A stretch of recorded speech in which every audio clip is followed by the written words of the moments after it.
నమస్కారం brother, sister, madam, sir. Today నేను చెప్పేది ఏమంటే ప్రజెంట్ తిరుపతిలో ఎక్కువగా ఎండలు ఉన్నాయి. కారణము ఇక్కడ మాకు జీవనోపాధి చాలా కష్టంగా మారింది. మేము ఆటో తోలుకుంటూ బతకాలి. మామూలుగా నా వృత్తి వచ్చి ఆటో తోలడము. నేను ఎక్కువ కాలం నుంచి ఆటో తోలుతూ ఉన్నాను. ఒకప్పుడు ఒక రకంగా వ్యాపారం బాగా జరుగుతూ ఉంది. ఏ రోజైతే సార్ ఫ్రీ బస్సు పెట్టారో ఆ రోజు మాకు సమస్యలు స్టార్ట్ అయ్యాయి. కారణము 1000 రూపాయలు సంపాదించే వాళ్ళు ఉన్నారు, ఏమీ లేని వాళ్ళు ఉన్నారు. రోజుకి చాలా వరకు చెట్ల కింద పెట్టుకోవాల్సి వస్తుంది మా జీవనోపాధి జరగక. ఎందుకంటే భార్య భర్త ఎక్కువగా ఆటోలు ఎక్కేవాళ్ళు లేరు. ఎందుకంటే ఎక్కువగా బస్సు ఎక్కిపోతున్నారు, ఫ్రీ బస్సు అని.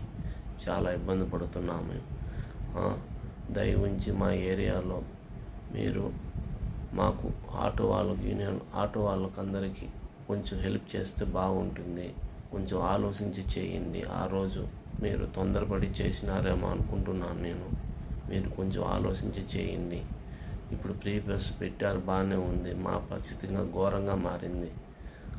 ఎందుకు చెప్తున్నానంటే ఇప్పుడు ఫ్రీ బస్సు వలన మేము ఇళ్ళల్లో బాడీకి కొంటున్నాము. ఒక్కొక్క ఇల్లు వచ్చి 5,000 నుంచి 10,000 రూపాయల వరకు బాడీ కట్టాలి. నెలా పొద్దు బాడీ కట్టకపోతే చాలా ఇబ్బందులు వస్తున్నాయి. ఆటో ఫైనాన్స్లో తీసుకుంటాము, ఆటో కట్టలేని పరిస్థితిలో ఉంటున్నాము. బయట పరిస్థితి అంతంత మాత్రంగా ఉంది. దయ ఉంచి మా ఏరియాలో, తిరుపతి ఏరియాలో కొంచెము మా ఆటో వాళ్ళ యూనియన్ గురించి కొంచెం ఆలోచించి చేయండి సార్. గవర్నమెంట్ సార్ని అడుగుతున్నాను, దయ ఉంచి మాకు హెల్ప్ చేయండి, బాగుంటుంది.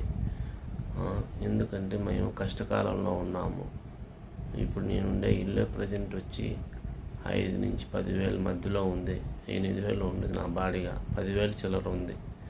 నాకు నెల కొంత 30,000 ఖర్చు వస్తుంది. నాకే ఖర్చు వస్తుంది 30,000. రోజంతా తిరిగినా 500 కూడా రావటం లేదు. చాలా బాధగా ఉంది. పొద్దున్న 6కు పోతే సాయంత్రం 6, 7 దాకా ఉండినా కానీ 500 కూడా రాదు. ఎక్కువగా ఉంది తిరుపతి ఏరియాలో. మేము ఇచ్చేది షేరే అంటున్నారు. బాడీలు ఇచ్చేవాళ్ళు ఎవరు లేరు షేర్ తప్ప నుంచి. షేర్తో మేము ఏ విధంగా జీవనోపాధి చేయాలి సార్, మీరే చెప్పండి. షేర్తో జీవనోపాధి చేయాలని చాలా కష్టంగా మారింది. ఎక్కడికి పోవాలన్నా ఒకటే రేట్లు చేశారు. చాలా ఇబ్బంది పడుతున్నాము. దయ ఉంచి మాకు ఒక సరైన మార్గం చూపించండి. గవర్నమెంట్ సార్ని అడుగుతున్నాను. తప్పులుంటే క్షమించండి. జై భారత్, జై హింద్. ఇది పేకు కాదు సార్, రియల్గానే మాట్లాడుతున్నాము. మీరు అనుకోవచ్చు పేకు అని మాట్లాడేదు. మా కష్టకాలంలో ఆటో సమస్యల గురించి చెప్పుకుంటున్నాము. ఇది రియల్గానే మాట్లాడుతున్నాము. రోజంతా తిరిగితే 1000 రూపాయలు వచ్చేది ఒకప్పుడు. ఆ కాలం పోయింది. ఇప్పుడు ప్రజెంట్ రోజంతా తిరిగినా, పొద్దున్న నుంచి సాయంత్రం దాకా తిరిగిన 500 కూడా వచ్చేది కష్టంగా మారింది. ఫ్రీ బస్సు వలన మాకు చాలా ఇబ్బందులు వచ్చాయి.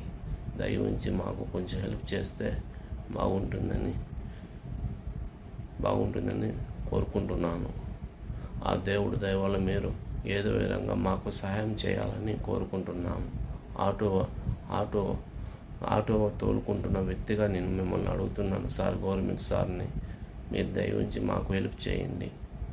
Thank you very much. జై భారత్, జై హింద్.